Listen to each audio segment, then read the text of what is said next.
안녕하세요. 저는 70대 중반 여자입니다. 지금까지 저는 4번이나 제 가족을 잃었습니다.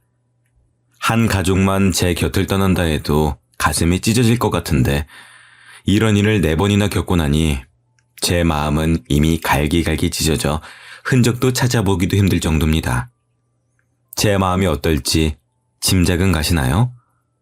사람의 목숨이 이렇게까지 허망하다는 것을 알고 난 후로는 정말 살기도 싫었는데 제 곁에 남은 단 한 사람을 생각하며 버티고 있습니다.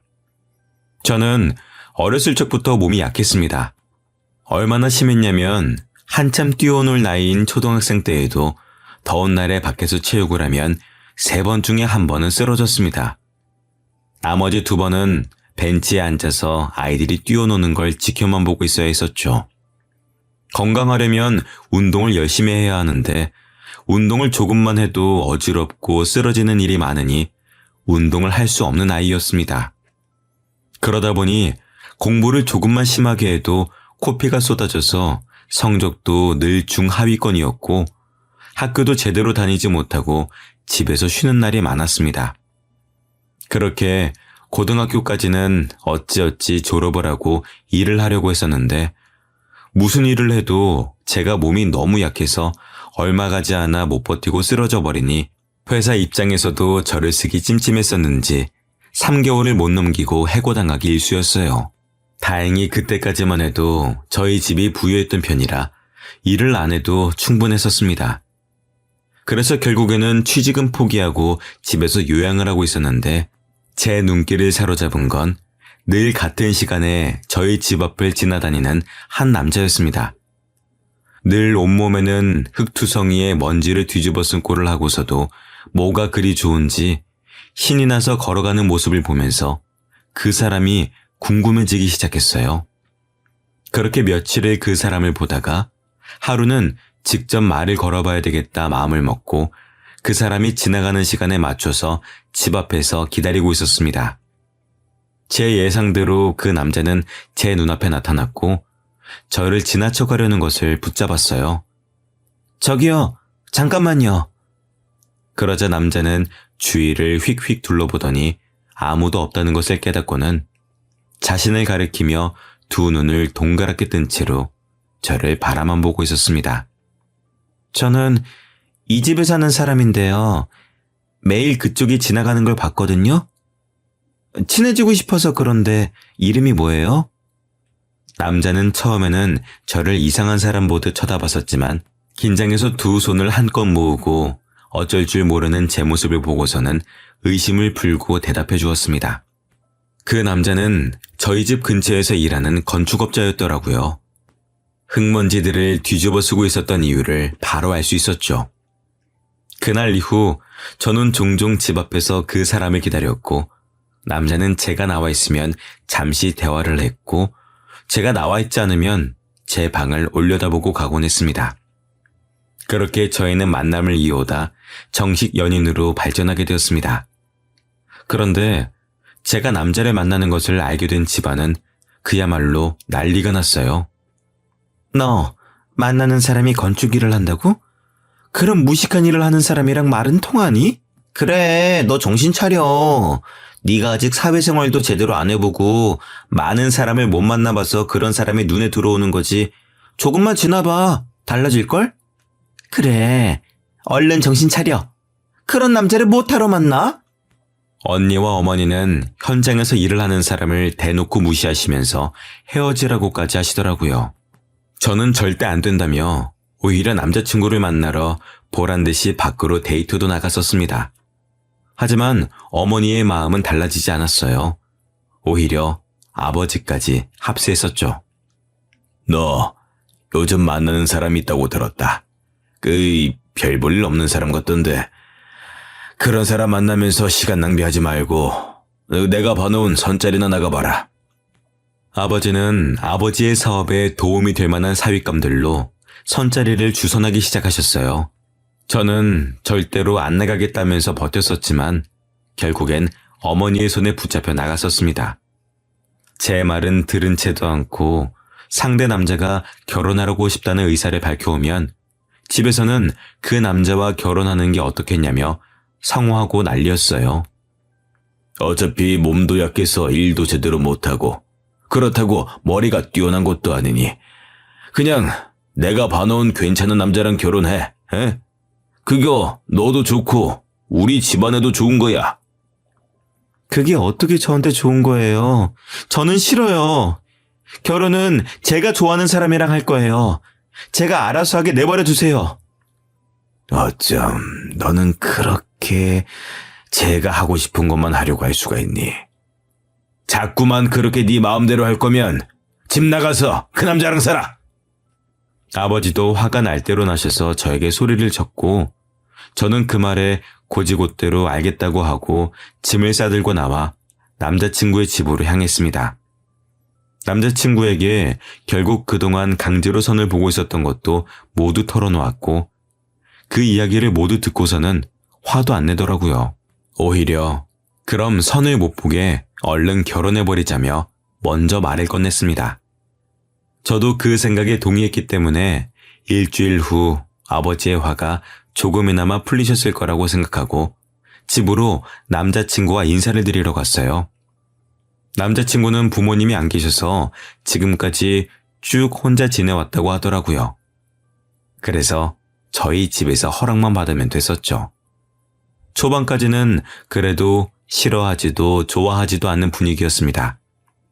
꽤 탐탁치 않아 하시는 눈치긴 했지만 남자친구의 싹싹한 성격 덕분에 아버지도 마음을 돌리시나 생각했었죠.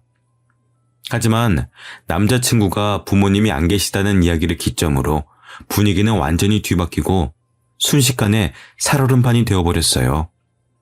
그 이후로 부모님은 절대 결혼은 안 된다고 하셨었지만 저는 그 남자를 너무 사랑했습니다.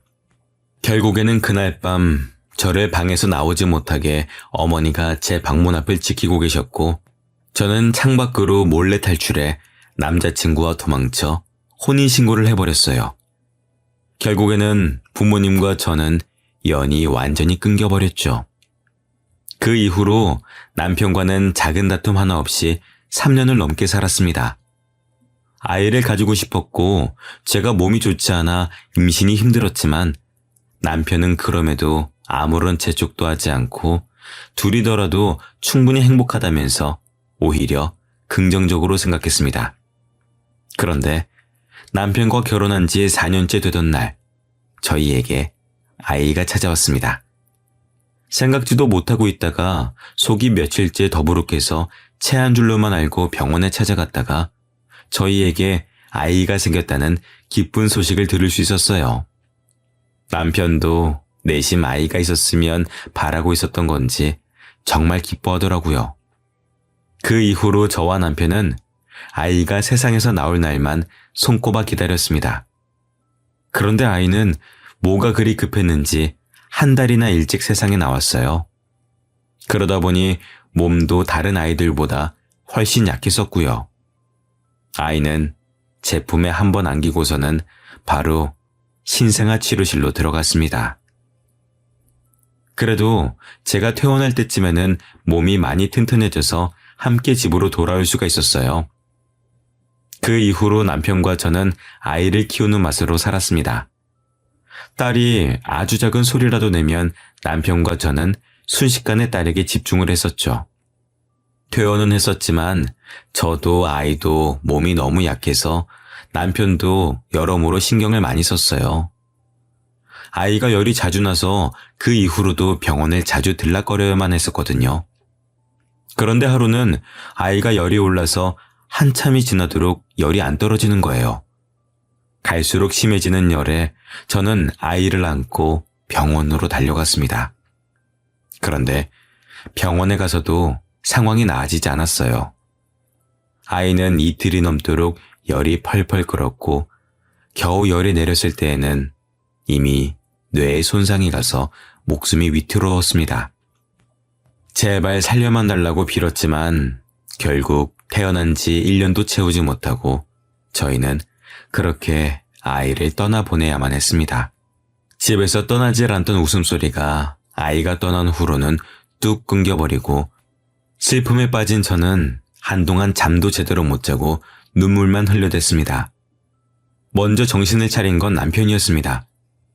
남편은 울기만 하고 밥도 제대로 먹지 않은 저를 달래가며 밥을 먹이고 저를 데리고 밖으로 나가면서 기운을 차릴 수 있게 해줬습니다. 남편 덕분에 저도 1년이 지나고 나서야 조금씩 기운을 차릴 수가 있었죠. 그런데 다시 임신을 하기는 정말 힘들 거라고 했었던 의사의 말과는 달리 저희에게 둘째가 기적처럼 찾아왔습니다. 하지만 이미 몸이 많이 약해진 탓인지 의사는 아이를 낳는 걸 말렸습니다. 아이도 중요하지만 이번에는 정말 아이를 낳다가 죽을 수도 있다면서요. 하지만 저는 이번이 아니면 다시는 아이를 낳을 수 없을 거라는 생각이 들어서 모두의 만류를 무릅쓰고 저는 아이를 지키기로 결심했습니다. 그 이후로는 병원을 제 집 드나들듯이 드나들었습니다. 배가 자주 아파져서 병원을 갈 때면 어찌나 겁이 나던지 그렇게 자주 가던 병원이었지만 갈 때마다 눈물을 한 바가지씩 쏟아낸 덕에 담당 의사 선생님이 기겁을 하셨었죠. 다행히 아이는 뱃속에서 꼬박 10달을 잘 채우고 태어났지만 저는 정말 생사를 왔다 갔다 했었습니다. 결국에는 제왕절개를 통해 아이를 낳았죠. 다행히 처음 태어났을 때만 해도 몸이 약하다며 병원 식구들의 걱정을 한 몸에 받던 제 아들은 고등학생이 될 때까지 흔한 감기 한 번 안 걸릴 정도로 건강하게 자랐습니다. 남편과 저는 다른 건 바라지도 않았고 그저 아들이 건강한 것만으로도 충분했습니다. 아들은 거기에다 공부도 꽤나 잘하는 편이었고 반에서 친구들과 사이도 좋았어요. 남편과 저는 이제 더는 바랄 것이 없겠다는 생각을 하고 있었던 찰나였습니다. 이제 곧 대학교를 들어가야 할 아들을 위해서 남편은 승진을 하려고 조금 과할 정도로 열심히 일을 하기 시작했었는데요. 그때 남편이 밤낮 없이 일을 하다 하루는 저녁에 술을 약간 마시고 확인할 것이 있어서 들렸던 현장에서 남편은 사고를 당했습니다. 술이 들어간 탓에 주변을 신경 쓰지 못했던 그때 남편의 위로 철근이 떨어졌고 뒤늦게 피하려다 결국 한쪽 다리가 완전히 깔려 그 다리는 뭉개져 버렸습니다. 결국에 남편은 왼쪽 다리를 절단하고 일을 그만두게 되었습니다. 심지어 회사에서는 술을 먹고 현장에 들어간 남편의 잘못이라며 보상도 해주지 않아서 남편의 병원비를 고스란히 저희가 떠안아야만 했죠. 그런데 문제는 남편의 병원비를 해결하고 나니 이제 당장 먹고 살 돈이 없었어요. 모아놓은 돈이라곤 남편의 병원비로 모두 나가버리고 이제 남편도 더 이상 돈을 벌어오지 못하는 상황이니 저라도 나가서 돈을 벌어야만 했습니다. 경력이라곤 20년 전 몇 개월 정도 회사에서 사무 보조를 하다 말았던 것이 끝이니 제대로 된 회사에서 저를 써줄 리는 만무했죠. 결국엔 집 근처 식당에서 주방 보조로 일을 하기 시작했습니다. 둘째를 낳은 후로는 몸이 더 약해져서 일을 하다 가끔씩 어지러움을 느끼기도 했지만 제가 아니면 돈을 벌어올 사람이 없으니 버텨야만 했어요. 미안해 여보. 내가 돈을 벌어와야 되는데. 몸은 괜찮아? 뭐가 미안해. 지금까지 우리 식구 당신이 먹여 살렸잖아. 이제는 내가 벌어올 수 있으니까 당신은 집에서 쉬고 있어. 남편은 제가 일을 시작한 이후로 제가 쓰러질까봐 전전긍긍했습니다.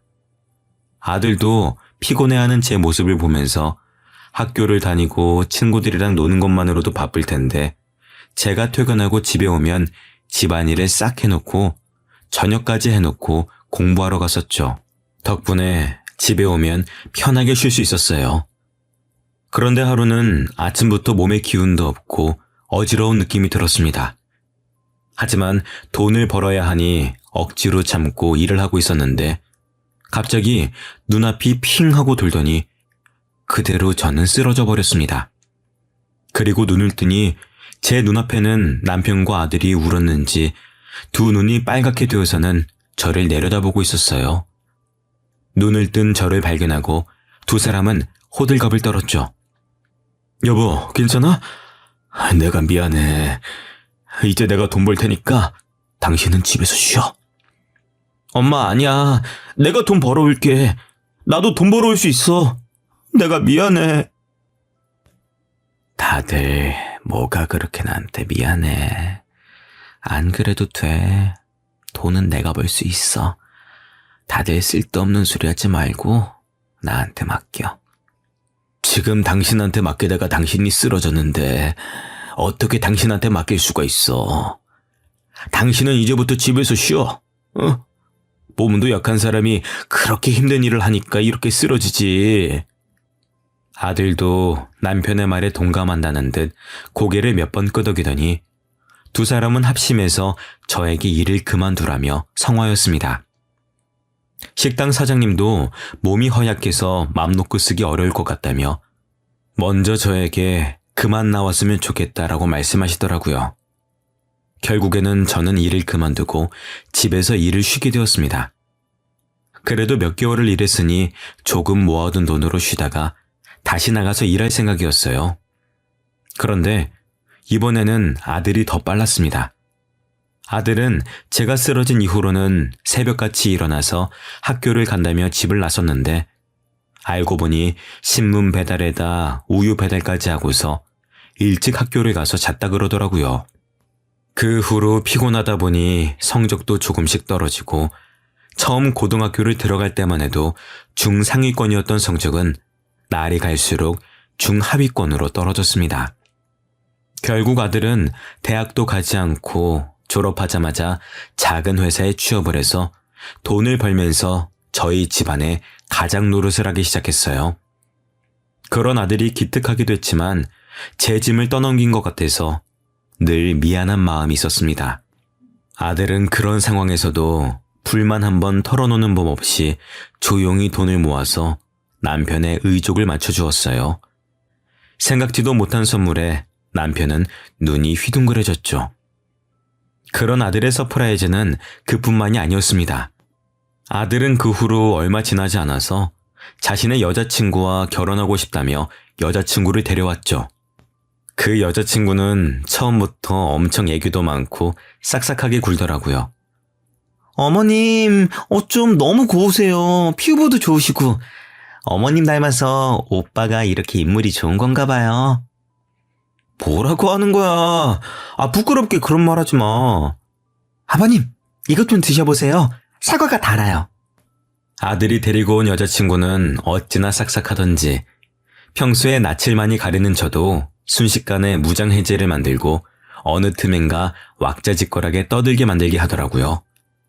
저희는 당연히 두 사람의 결혼을 허락해 주었습니다. 며느리가 저희 식구가 된 이후로는 저희는 모두 며느리의 팬이 됐어요. 뭐든 며느리가 하자고 하면 다들 좋은 생각이라면서 함께 했었죠. 그리고 아들이 결혼한 지 1년쯤 지나자 며느리가 임신을 했습니다. 저희 가족은 모두 기뻐하면서 안 그래도 예뻐하던 며느리를 어디 스치면 상처날까, 부딪히면 깨질까 조심스럽게 도자기처럼 다뤘습니다. 아버님, 이 정도는 제가 할 수 있어요. 저 주세요. 아유, 그러다가 접시가 깨져서 뱃속에 아기라도 놀라면 어떻게 하려고 그래. 저 새아가는 저기 소파에 앉아서 TV나 보고 있다가 우리가 부르면 와서 그때 밥 먹어, 응? 다 해놓은 반찬들을 덜어놓을 접시를 옮기는 것마저도 며느리를 시키지 않을 정도였죠. 별것도 아닌 것들로 진지해져서는 옥신각신하는 남편과 며느리를 보고 있을 때면 웃긴 코미디 프로그램을 보고 있는 것처럼 아들과 저는 웃음을 터뜨렸습니다. 에이, 왜 그렇게 웃는 거야? 응? 뭐가 웃겨? 아버지, 이게 어떻게 안 웃겨요. 제 와이프도 접시 정도는 나를 줄 알아요. 그렇게 신주단지 모시듯이 안 해주셔도 돼요. 임신한 몸인데 신주단지보다도 더 귀하지. 네 엄마가 너 임신했었을 때는 이것보다도 훨씬 더 심했었어. 며느리라서 부담스러워 할까봐 내가 참고 있는 거지. 아버님, 저 부담스러우세요? 저는 하나도 안 부담스러운데. 남편의 말에 며느리는 장난기가 도진 듯 남편을 놀리듯 이야기했습니다. 그러자 남편은 절대로 그런 것이 아니라며 펄쩍 뛰며 손사래를 치는 모습에 저희 세 사람은 한마음으로 남편을 놀려먹을 때도 있었죠. 그렇게 시끄럽지만 행복한 일상 속에서 아이도 무사히 잘 태어났습니다. 태어난 아이는 정말 며느리를 쏙 빼닮았더라고요. 잘 울지도 않고 생글생글 웃기만 하는 모습에 손주를 보고 있다 보면 하루가 어떻게 지나가는지 모를 정도로 시간이 뚝딱 흘러갔습니다. 남편과 저는 맞벌이를 하는 아들네 부부를 대신해서 자주 아이를 봐주고 있었는데요. 며느리가 다시 복직을 하면서부터 조금씩 바뀌기 시작했습니다. 처음에는 일찍 퇴근을 해서 아이를 데리러 꼬박꼬박 자러던 며느리가 갈수록 야근이니 회식이니 하면서 데리러 오지도 않고 일주일에 한 번 올까 말까 하더라고요. 아들이 손주를 데리러 오긴 했었지만 아들도 바쁘면 손주를 데리러 오지 못해 며칠을 내리 저희 집에서 보낸 적도 있었습니다. 그러다 보니 웃기만 하던 손주가 부모님이 보고 싶은지 울며 보채는 날도 많아졌었죠. 처음에는 저희에게 오면 부모와도 잘만 떨어지던 아이가 저희 집에 오면 제 부모랑 한참을 떨어져야 한다는 걸 알아차렸는지 떨어지지 않으려고 하더라고요.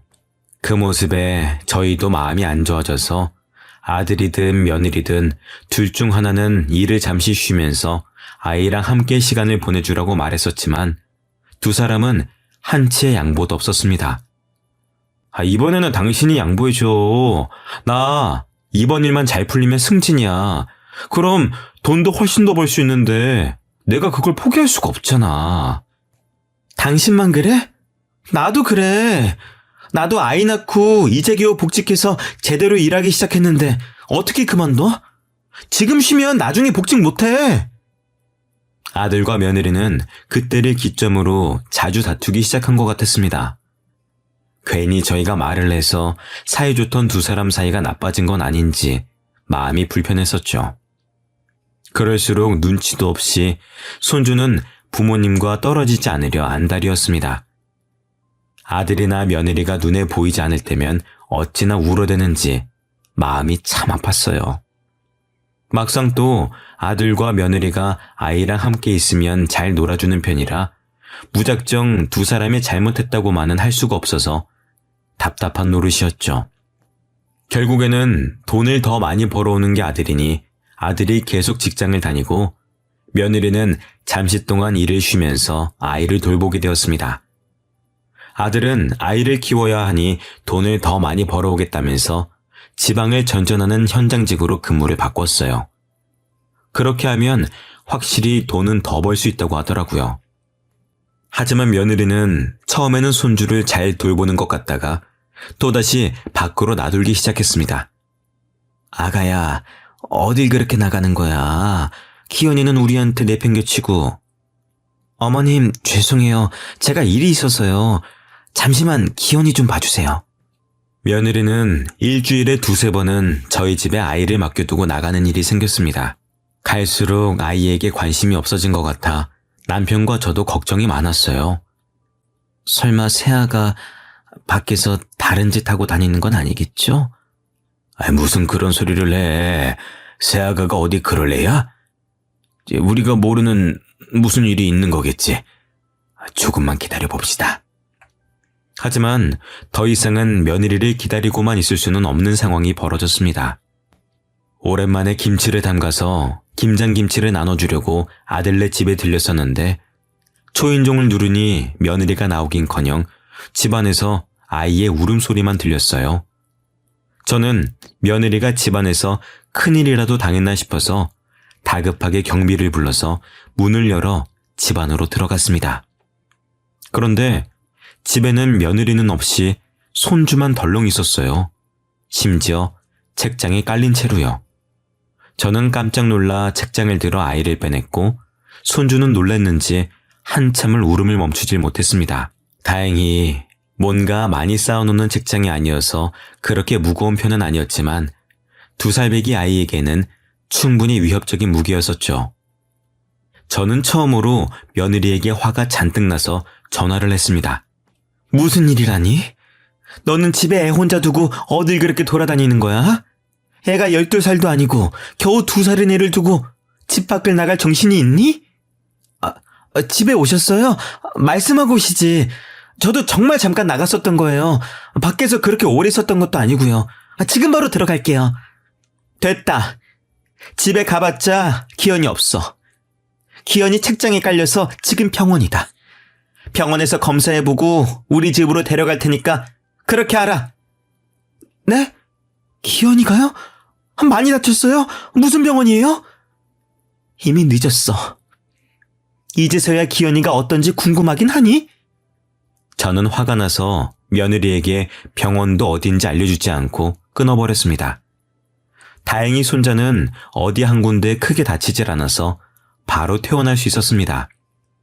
그리고 집으로 가니 며느리가 안절부절 못하면서 저희 집 앞에서 기다리고 있더라고요. 어머님! 기현이는요? 크게 다친 곳은 없죠? 그렇게 걱정됐으면 아이를 혼자 두고 밖에 나가질 말았어야지. 죄송해요. 제가 너무 급한 일이어서 앞에서 잠깐 만나자고 해서 딱 10분만 만나고 다시 집으로 들어가려고 했어요. 그렇게 급한 일이면 아이는 혼자 둬도 되는 거니? 아이는 데리고 나갔어야지. 죄송해요. 너무 급하게 나간다고 그럴 정신이 없었어요. 급하다고 애를 안 챙기는 게 무슨 엄마니? 너 혼자 있는 집에 기현이 절대 안 보내. 내 남편 올라오면 그때 우리 집 와서 데리고 가. 그 전까진 절대 안 돼. 며느리의 말을 들을수록 더 화가 치솟은 저는 아들이 오기 전까지는 절대 아이를 보내지 않겠다며 그렇게 말한 후에 집으로 돌아와 아들에게 전화를 걸었어요. 여보세요? 무슨 일이에요, 엄마? 기현이가 다쳤다. 애 엄마가 애 혼자만 집에 두고 나가서 애가 책장에 깔려서 집이 떠나가라 울고 있는 걸 보고 내가 놀래서 병원으로 데리고 갔다. 네? 그게 무슨 말이에요? 기현이는 괜찮아요? 많이 다친 건 아니죠? 많이 다치진 않았어. 이제 겨우 진정하고 잠들었다. 내가 아무래도 며느리를 잘못 본 것 같아. 급하게 나간다고 애를 내팽겨치는 게 말이 되니? 아들도 너무 놀라서 화를 내다가 일을 빨리 마치고 올라오겠다고 하더라고요. 늦어도 밤 12시에는 도착한다는 말에 항상 일찍 잠에 들던 남편과 저는 잠도 자지 않고 아들을 기다리고 있었습니다. 그런데 아들은 도착한다던 시간이 한참이 지나도 오질 않았어요. 처음에는 운전 중이라 전화하면 괜히 방해하는 걸까봐 기다려봤지만 차가 밀려서 늦는다고 해도 심하다 싶을 정도로 오질 않았습니다. 결국엔 새벽 2시가 넘어서 아들에게 전화를 걸어보았지만 받질 않았어요. 얼마 지나지 않아 며느리에게 전화가 왔습니다. 아들에게 사고가 났으니 얼른 병원으로 와달라면서요. 그렇게 저는 병원에서 나온 지 24시간도 채 지나지 않아 다시 병원으로 향했습니다. 아들은 급하게 운전을 해서 올라오다가 졸음운전 차량과 사고가 나면서 차가 심하게 훼손됐다고 하더라고요. 겨우 아들만 차 안에서 빼내고 휴대폰은 사고 난 차 안에 있어서 전화를 해도 받지 않았었던 겁니다. 경찰에서 신원 조회를 해서 며느리에게 연락이 갔던 거죠. 아들의 상태를 보러 갔지만 근처에도 갈 수도 없을 만큼 심각한 상황이었습니다.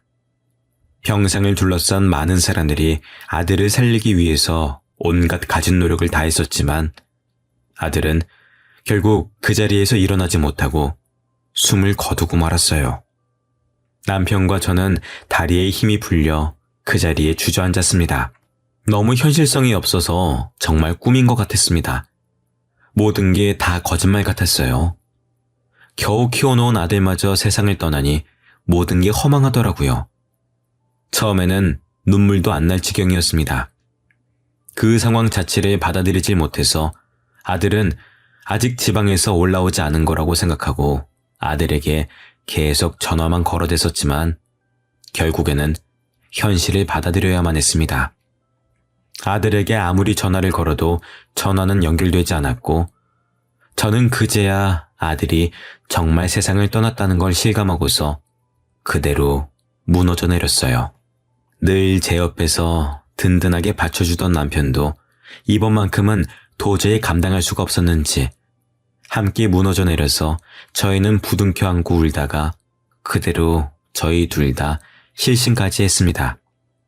우리 아들, 내가 전화만 안 했어도 내가 괜히 전화해서 급하게 오느라 그런 일을 당한 거야. 다 내 잘못이야. 왜 하필 그때 전화를 했을까?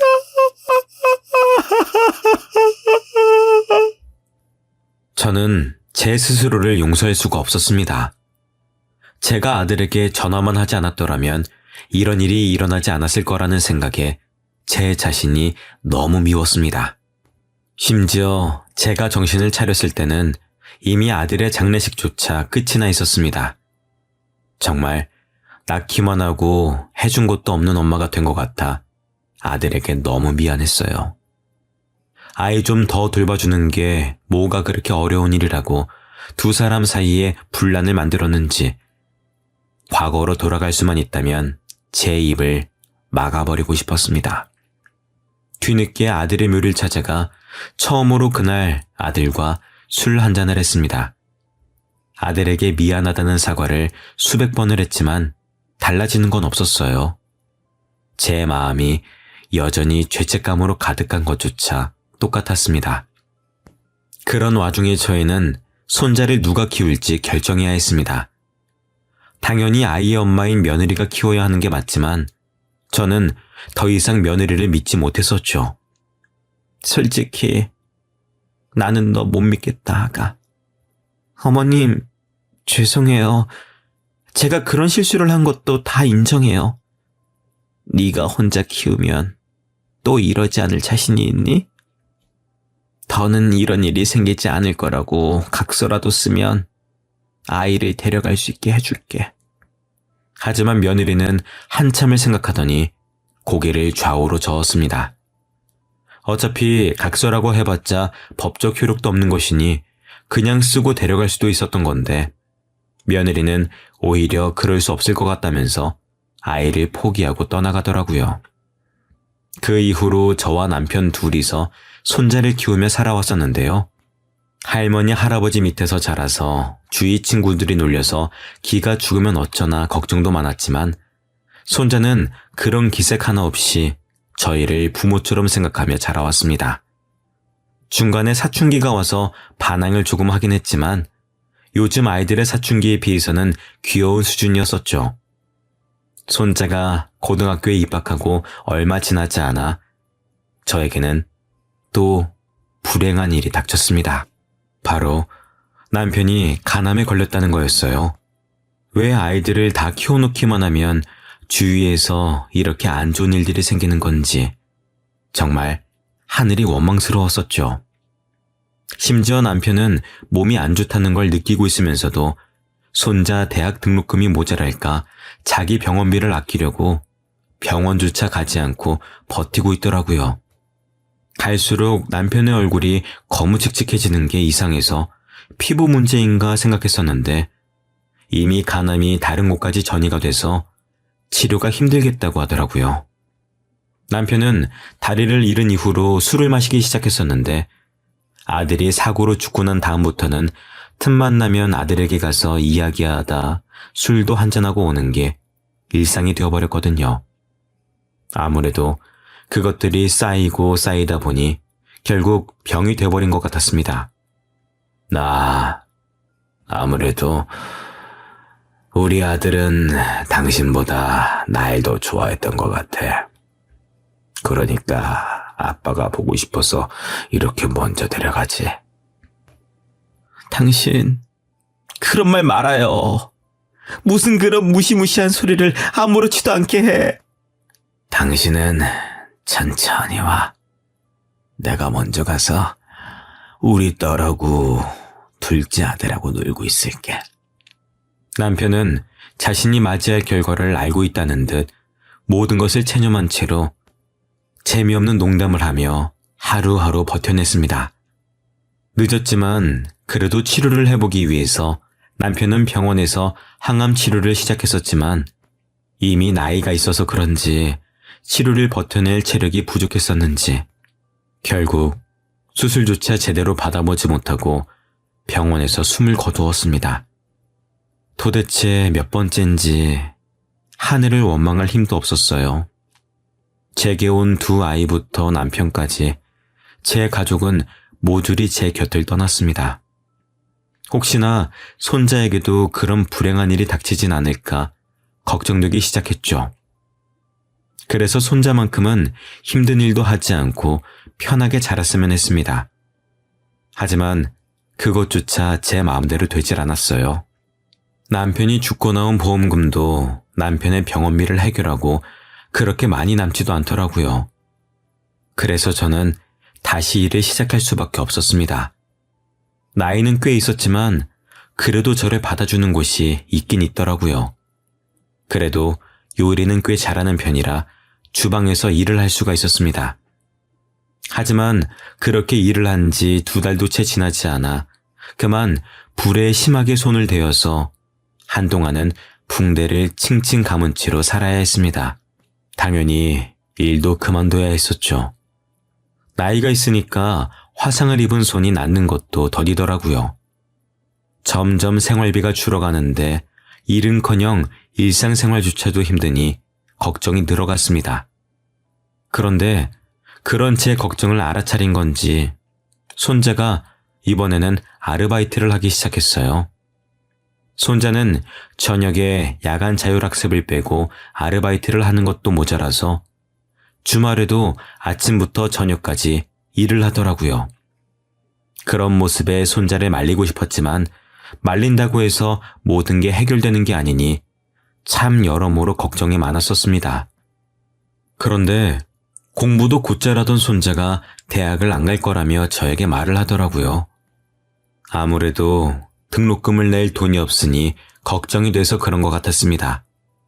하지만 제 손으로 손자의 인생을 망치고 싶지 않아서 등록금은 알아서 할 테니까 제발 쓸데없는 생각 말고 대학은 꼭 가야 한다고 한 달을 넘게 설득한 덕분에 손자는 다시 대학교를 가겠다고 마음을 고쳐먹었습니다. 하지만 손자가 걱정하는 것처럼 등록금이 문제였어요. 그걸 해결하려면 저도 나가서 돈을 벌어와야 했었죠. 그런데 손자의 담임 선생님에게서 전화가 걸려왔습니다. 안녕하세요, 기현이 할머니. 저 기현이 담임입니다. 아이고, 안녕하세요. 진즉에 제가 먼저 인사를 드렸어야 하는 건데. 아니에요. 다른 게 아니라 기현이가 가정 환경이 조금 어려운 편이죠. 네, 그렇긴 한데 기현이 대학은 꼭 보낼 거니까 혹시 또 대학을 안 간다느니 그런 헛소리를 하면은 선생님이 따끔하게 혼 좀 내주세요. 그러자 선생님은 조금 웃으시더니 기현이에게 장학금이 나왔다고 했습니다. 네? 무슨 장학금이요? 그동안 기현이가 교회에서 상도 많이 받아오고 성적도 좋아서요. 동문회에서 기현이 학기마다 500만 원씩 해주신다고 하네요. 그 말에 저는 그간 앓던 시름이 싹 나는 것 같았습니다. 그 후로 기현이도 아르바이트를 그만두고 공부에 집중할 수가 있었고 꽤 좋은 대학에다가 대기업과 연결된 과에 전액 장학금을 받고 입학을 했습니다. 덕분에 취업 걱정도 덜고 방학 때마다 그 기업으로 인턴을 나가서 돈을 벌어오더라고요. 그 돈만으로도 저희 2사람이 먹고 사는 데는 아무런 지장이 없었었죠. 그런데 어느 날 저희 집으로 며느리가 찾아왔습니다. 어머님, 그동안 잘 지내셨어요? 아버님 소식은 얼마 전에 들었어요. 무슨 일로 찾아왔어? 이제서야 기현이가 보고 싶은가 보지? 그러자 며느리는 고개를 푹 숙이고 눈물을 뚝뚝 떨어뜨렸습니다. 어머님, 저 얼마 안 남았어요. 엄마라고 말하지 않아도 돼요. 그러니까 한 번만 가까이서 볼 수 있게 해주세요. 알고 보니 며느리는 혈액암에 걸려서 이제 겨우 3달 정도밖에 안 남았다 하더라고요. 매번 멀리서 손자가 커오는 걸 봤었는데 죽기 전에 마지막으로 가까이서 보고 싶어서 직접 찾아온 거였습니다. 얼마 남지 않았다는 이야기에 마음이 약해진 저는 기현이와 며느리를 만나게 해주기로 결정했습니다. 생각해보면 며느리도 의도한 건 아니었던 사고였는데 제가 너무 며느리만 몰아붙였었는지 후회되기도 했었고요. 그리고 그날 저녁 손자는 정말 오랜만에 친엄마를 만났습니다. 네, 엄마라고요? 그동안 어디 계시다가 이제서야 나타난 거예요? 미안해. 내가 너를 볼 면목이 없어서 그동안 멀리서만 지켜봤어. 처음에는 며느리에게 적대적이던 손자는 이야기를 하다 결국에는 엄마의 품에 안겨 한참을 울었습니다. 지금까지 어른스러운 척 버티고 있었지만 손자도 아직 어린아이였어요. 그 후로 손자와 며느리는 남은 3달이라는 시간 동안 그동안 하지 못했던 것들을 잔뜩 하며 시간을 함께 보냈습니다. 둘이서 캠핑도 가고 바다도 보러 가고 함께 아들에게 인사도 하러 다녀오면서요.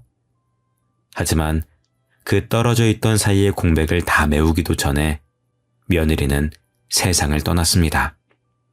그리고 손자의 앞으로 어마어마한 금액의 재산을 남겨주고 떠났습니다.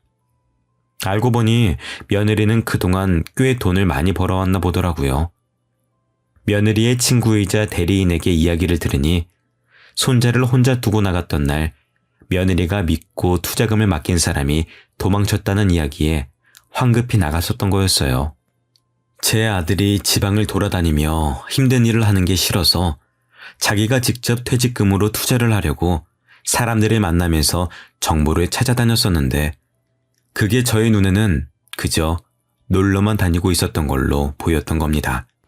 결국에는 일이 모두 끝나고 한참 후에야 돈을 들고 도망간 사람을 찾아내 돈을 돌려받았고 그 이후로 여기저기 투자를 하다 대박이 나서 꽤 큰 돈을 모았다고 하더라고요. 그리고 그 돈으로 손자의 고등학교에 연락해 장학금 형식으로 손자에게 돈을 전달했던 것이었어요. 그 말을 들으니 그동안 오해하고 있었다는 사실에 너무 미안하더라고요. 며느리는 말하지 말라고 했다고 했지만 친구라는 사람은 그동안의 며느리의 속사정을 모두 알려주었습니다. 며느리도 제가 왜 그랬는지 충분히 이해하고 있으니 미안해할 필요는 없다는 말까지 덧붙였지만 그래도 며느리에게 사과 한번 제대로 못한 것이 못내 마음에 걸렸었습니다. 장례를 치르는 내내 마음이 불편하더라고요. 원래는 며느리가 죽기 전에 아무도 모르는 납골당에 자기를 안치해 주기를 바란다고 말을 전했다곤 했지만 손자와 상의 끝에 아들의 미호 옆에 나란히 며느리를 묻어주었습니다. 너무 늦게 오해를 풀어서 미안하다며 하늘에서 아들에게도 털어놓길 바라는 마음으로요. 그 이후로도 벌써 5년이 지나서 졸업을 앞두고 있습니다. 졸업하고 바로 자기가 가고 싶은 부서로 취직을 한다고 하니 이제 정말 걱정은 없습니다. 그동안 군대도 무탈하게 다녀오고 여자친구도 만들었어요. 주변 사람들을 넷이나 잃은 건 과거에 제가 너무 이기적이어서 벌을 받았나 생각합니다. 제멋대로 판단해버린 탓에 몇 명이나 상처를 받았을지 가늠이 안 되네요. 많이 늦은 것 같지만 남에게 도움만 받는 삶이 아니라 도움이 되는 삶을 살고 싶습니다. 여러분들도 너무 받기만 하는 삶보다 뭐든 주고받는 인생 사시길 바라겠습니다.